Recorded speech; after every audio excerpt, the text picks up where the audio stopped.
তো ফাইনালি আসা হলো যে আমার দাদার কাছে, তাই তো? হ্যাঁ বলে।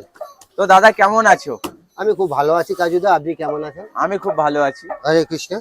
তো তোমার কাছে আসা হলো কয়েকটা, মানে আমার যেটা আমার মা মানে ওটা আমার জিজ্ঞেস করতে বলেছে, সেই জন্য আমি তোমাকে জিজ্ঞেস করছি। আচ্ছা, তোমার মা আমাকে জিজ্ঞাসা করতে বলে? হ্যাঁ, যে বলে। তুমি লোকের কথা কেন অত শোনো?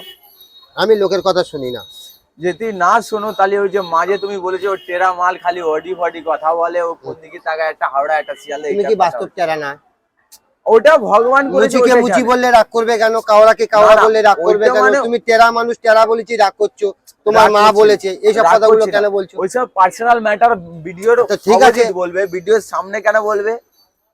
ঠিক আছে যদি বলি এখন তুমি যে পাউডার ম্যাজিশিয়ান বলছো, তুমি তাহলে পাউডার ম্যাজিশিয়ান নয়, তাহলে কিরকম একটা খারাপ লাগবে না তোমার? কোনো আমি পাউডার ম্যাজিশিয়ান কি ম্যাজিশিয়ান না সেটা অন ক্যামেরায় আমি তোমাকে ডিটেইলস দেখিয়ে দেবো। তুমি বাস্তব টেরা মানুষ, তো টেরা মানুষকে টেরা বলেছে কি মহাভারত অশুদ্ধ হয়ে গেল? ওটা ভগবান করেছে বলে তা বলে ঠিক আছে, যা খুশি তাই দেখো করবে। খোলাকে তো খোলাই বলে, টেরাকে তো টেরাই বলে, কানাকে তো কানাই বলবে। ঠিক আছে, তাহলে তুমি যেটা বলছো তাহলে ওই মুচিকে তো মুচি বলবো কেন? তুমি এরকম এটা কি ব্যাপার? বাস্তব জিনিস বলো অপরাধ?